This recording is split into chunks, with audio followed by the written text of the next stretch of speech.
Well, hello there. I didn't see you come in. Make yourself at home. Have a drink. While I give some attention to some underappreciated characters and storylines that I personally love. And I hope you grow to love as well. Hey there, everybody, and welcome back. Today we are reading Swamp Thing number 109, which, of course, if you've been following along, you know is the last issue of the Doug Wheeler run, and we are about to move into a new era, which is the Nancy Collins run. So this is the conclusion to the quest for the Elemental saga that's been going on the last 6 issues, so this is part 6 of that. And a little refresher on what's been going on with that storyline is the battle between the green and the gray has begun. So this is in the middle of the Parliament of Trees. The fungus avatars of the gray are invading the Grove and the Parliament of Trees altogether, and they are fighting with the green, which is now kind of weakened because there's so many avatars awake trying to fight them. And in the last issue, Swamp Thing came up with a plan to take all these troops with him and take the fight directly to the Cave of Dreams, I believe it's called, where Matango, it's basically Matango, who is the avatar of the gray, or the main bad guy of the gray. It's his like parliament of fungus. And apparently it's in a cave in the middle of the earth or something, because Ysigdral's roots, who was like the head of the Parliament of Green, he's been corrupted on one side, and those roots go straight down into Matango's lair. So just as Swamp Thing was about to go down those roots and invade, he decides, wait a second, let me go check Matango's previous avatar that is still rooted in the green and see if there's anything I can use against him from those memories. So that is where Swamp Thing is. He's getting some knowledge, maybe some insight on how to beat Matango from Matango's old body. And in the meantime, Swamp Thing's wife and daughter, Abby and Tefé, are trapped inside of Ysigdral's gray half, the corrupted half. So their bodies are in the Grove, in the Parliament of the Trees, but their spirits are in the green, or I guess in the gray now, inside of the corrupted side of Ysigdral. And we left off with Abby kind of realizing that that's where they're at and that she is trapped in here and doesn't know what to do. And that is where we're at in the story. So first things first, with issue 109, we got the cover here. We see that there is a giant gray or fungus covered dragon that is looking pretty mean, and he's about to fight a Swamp Thing that's in front of him. And all his minions are behind him, and we see there's like fiery, or I don't know, there's like, looks like flames, but there's skulls and stuff in the flames behind him. It's a pretty awesome cover. And we see that it's written by Doug Wheeler with art by Mike Hoffman. And like I said, this is the Quest for the Elementals Part 6. And right away, as we turn to the first page, we see the battle has commenced.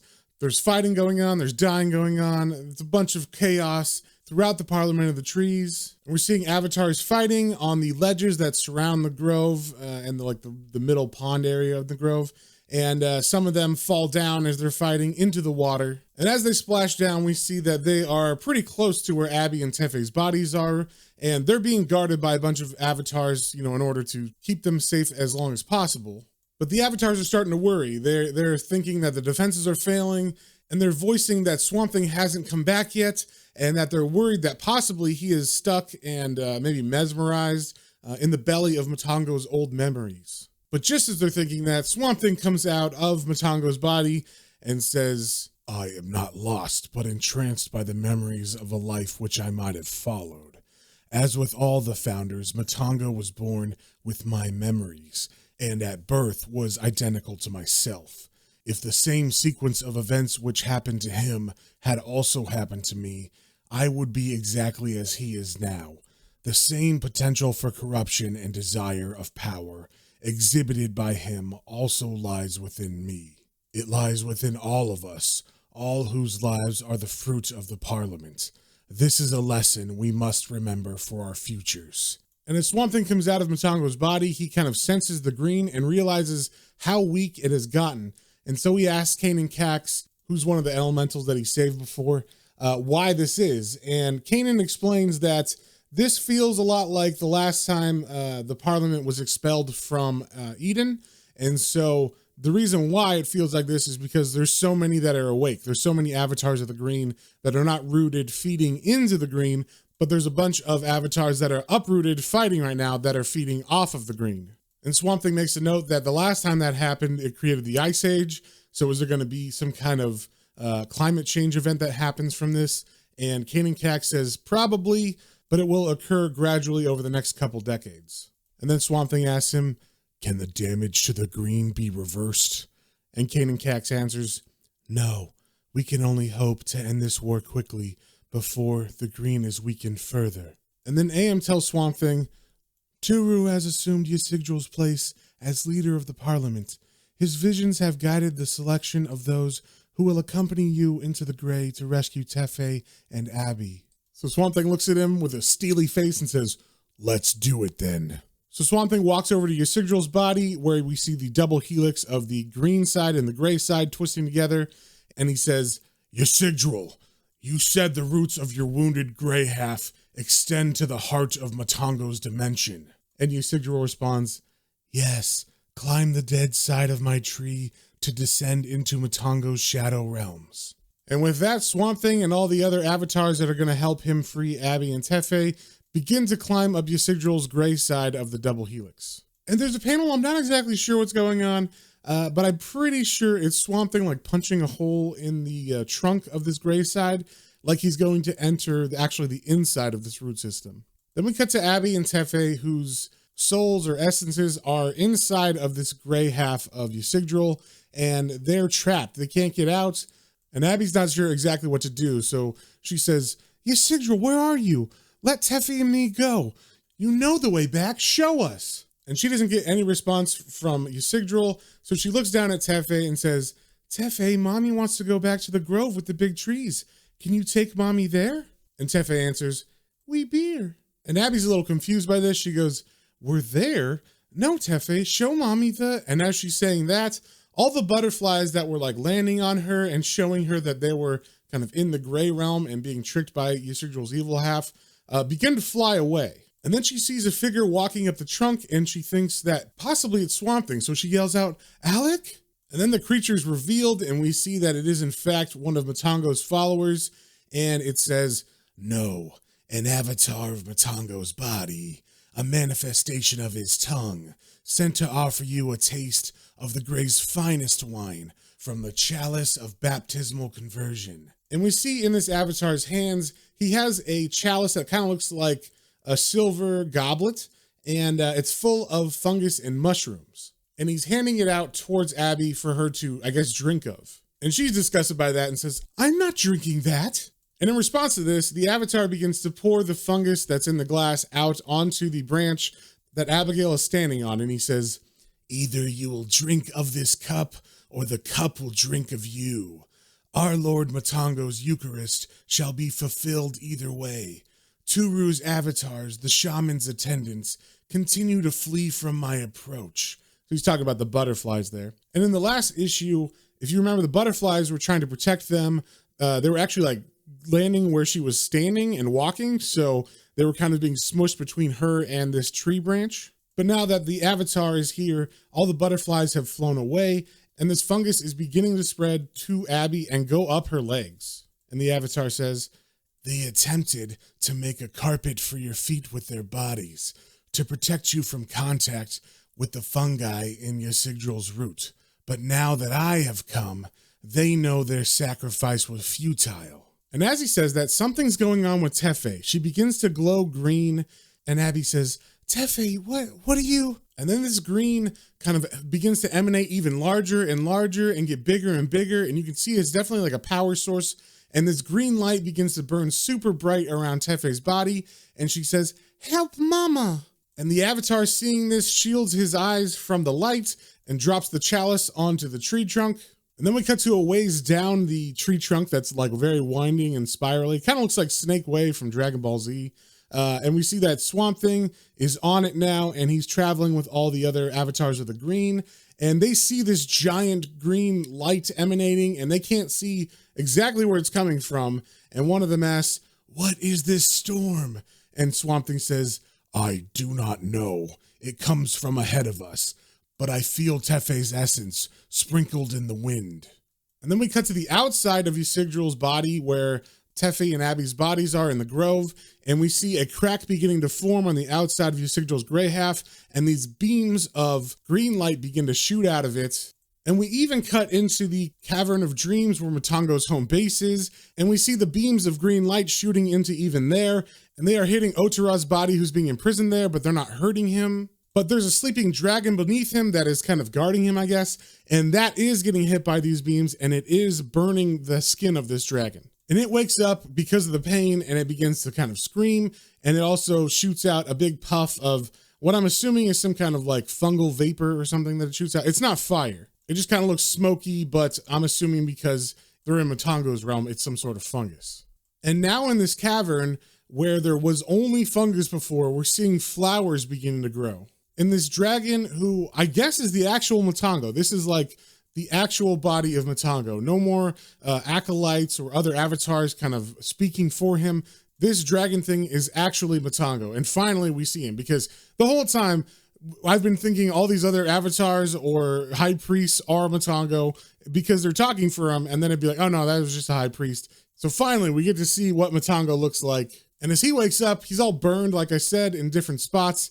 And he looks around and sees these flowers, and he says, "Flowers, the decorations of the green are growing here." And Otara, who is being held prisoner above him, has not been corrupted yet all the way.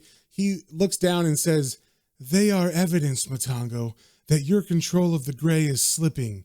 You have absorbed and hold prisoner too many for you to convert. There are many voices in the gray who now resist your mind control. The energy sent here by the green's youngest child has strengthened us." And Matango looks at him and says, "The flowers will soon die down here without their precious sun, just as all the resistance among you will perish without the parliament. I have decided, Thorn Otara, to pluck you from my side and crush you. I am wary of your constant clatter."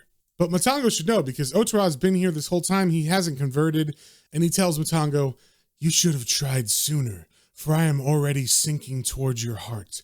I have made contact with the revenant ghosts hidden beneath the gray. Tefé's gift of energy has enabled me to shift my surroundings to join them, moving the world without moving myself. What you have accomplished with the power they lent you does not please them, Matango." And as he says this, we see the vines that were holding Otara to the wall begin to slacken, and they let him go, and it's almost like they're listening to him, like he's controlling them. And what Otara just said is that the Gray, who is like a separate entity from Matango, is unhappy with Matango's plan so far. So then we cut back to the gray trunk of Ysigdrael, where Abby and Tefé are sitting, and we see there's flowers growing there. And Tefé looks like she's trying to comfort her mom, who's kind of head down, looking down at the trunk. Maybe she's in despair. And Tefé says, "Mama, okay?" And then we see Swamp Thing walk out behind her. She can't see him yet. And he says, "Abby?" But I think Abby thinks that this is a trick again or something, because she whispers to Tefé, "Who is there?" And Tefé says, "Dada." And upon hearing this, Abby turns around and she sees him and she says, "Alec, is that you?" And then she gives him a big hug, and they kind of have a moment where she stares at him, and then she kind of remembers, oh yeah, we're like in the middle of this war. So she says to Swamp Thing, "Ysigdrael can't be trusted. He tried to hand me and Tefé over to Matango." And Swamp Thing looks at her and says, "You were with the side of Ysigdrael that was wounded and enslaved by Matango at the Battle of Eden, not the Ysigdrael we are familiar with. We are standing upon the roots of Ysigdrael's gray half, which burrowed down towards Matango." And then he points to the other avatars who are following behind him, and he says, "Cain Cax will guide you and Tefé back to the Founder's Grove and to your bodies." And Abby is not happy when she hears this. She says, "Alec, aren't you coming? We're always being separated. Tefé and I need you." And Swamp Thing tells her, "I will follow shortly, but I need your strength now to help me, or else all our struggles may be lost." So even though she doesn't like it, Abby and Tefé follow the other avatars back to the Founder's Grove. And Swamp Thing is standing next to Am, who's still with him with a bunch of other avatars. They're still going down to fight Matango in the Grey Realm. And Am asks, "What should we do next?" And we see Swamp Thing look down at the chalice that the Avatar had brought Abby to drink from. It is still here, even though he has totally disappeared when that green light happened.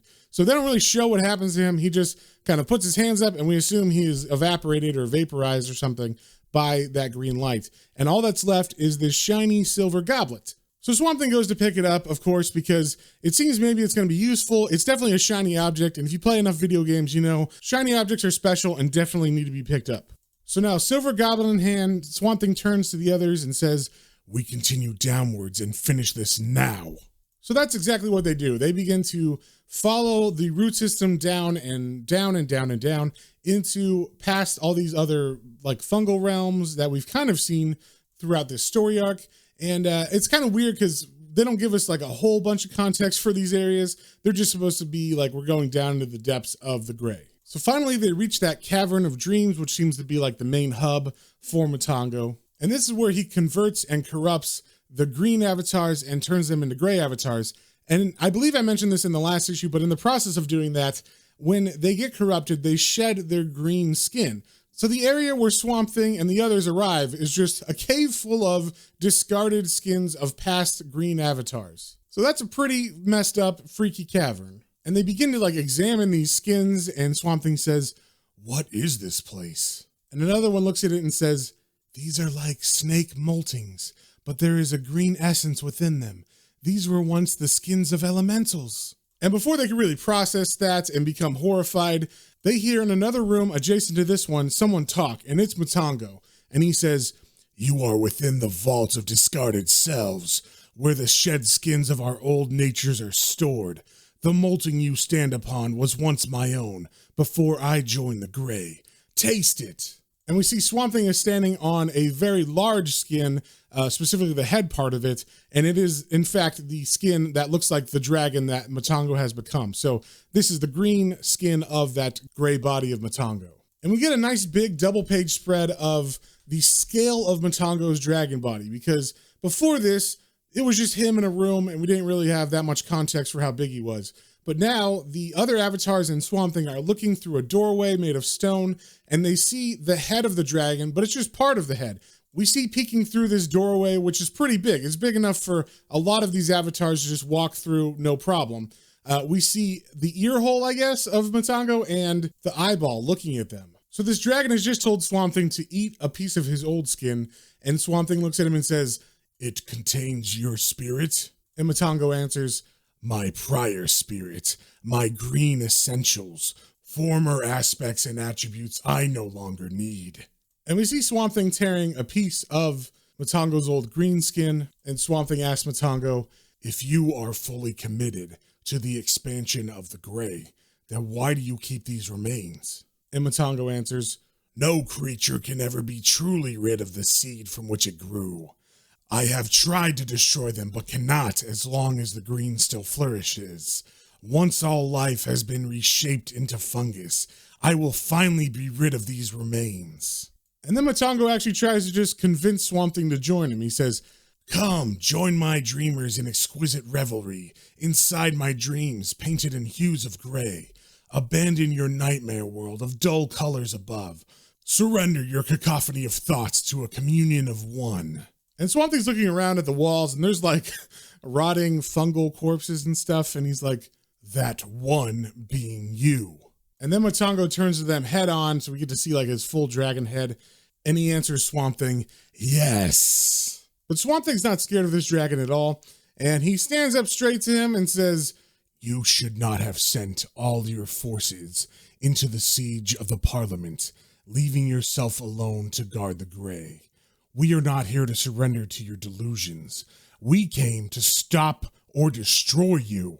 And to this, Matango says, "Surrender or not, your green soul shall perish." And then he begins to attack them, and he's not attacking them like physically with strikes. He's blowing out his, I guess, like I said, it's some kind of fungal spore smoke.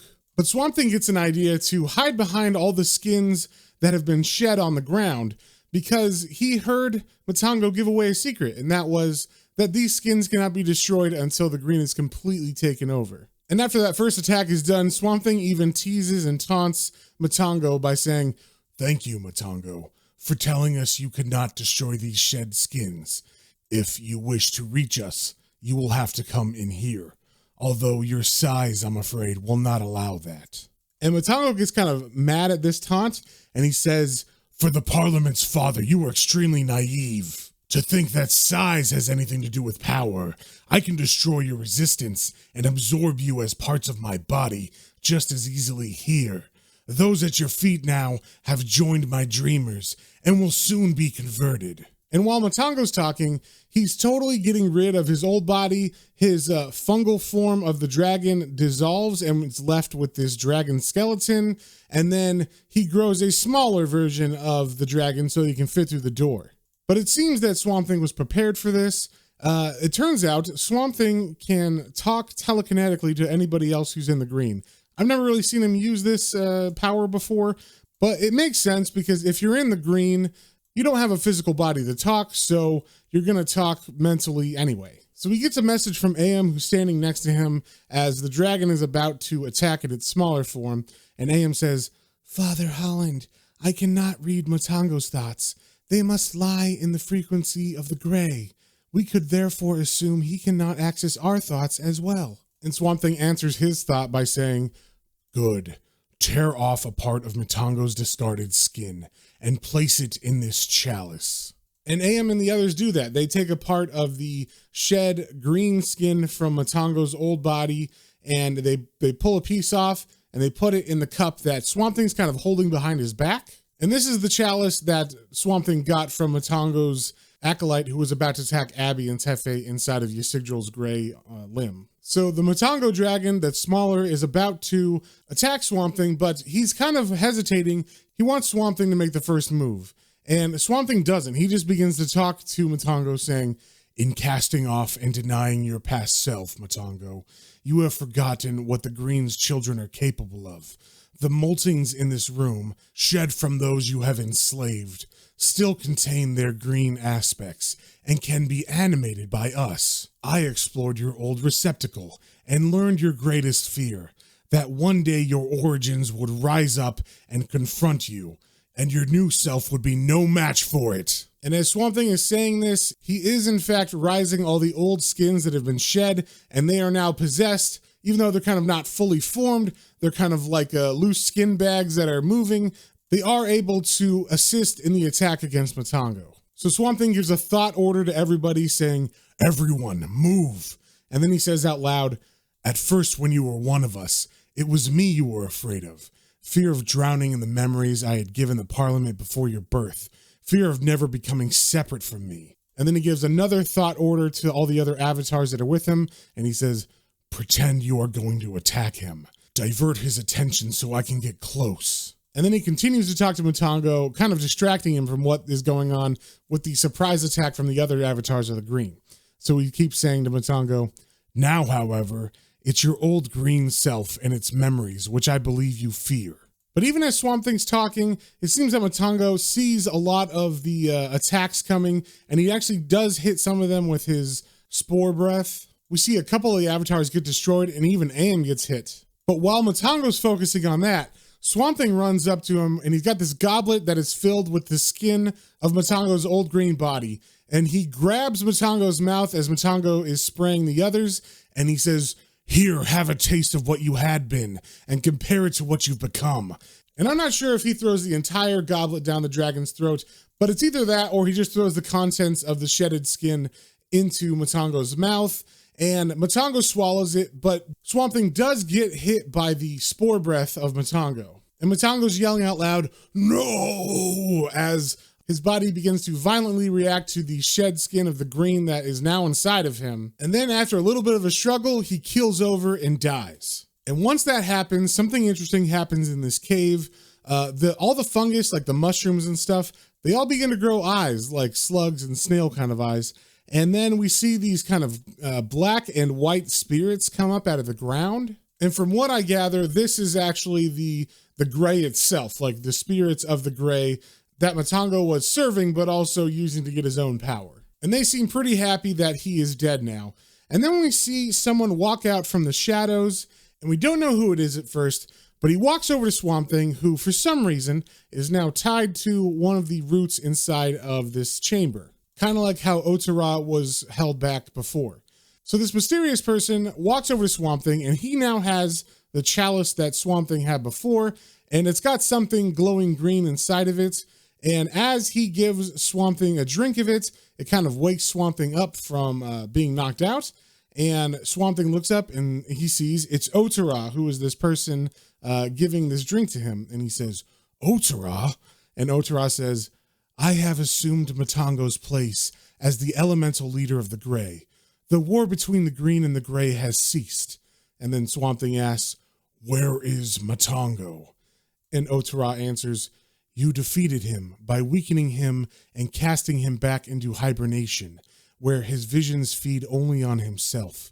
He has become a prisoner of his own chamber of dreams, though we have posted guards against his awakening just in case. And we see a vision of where Matango is now. He's being held in some ethereal prison, wrapped up in a bunch of different roots, and he's still in his dragon form.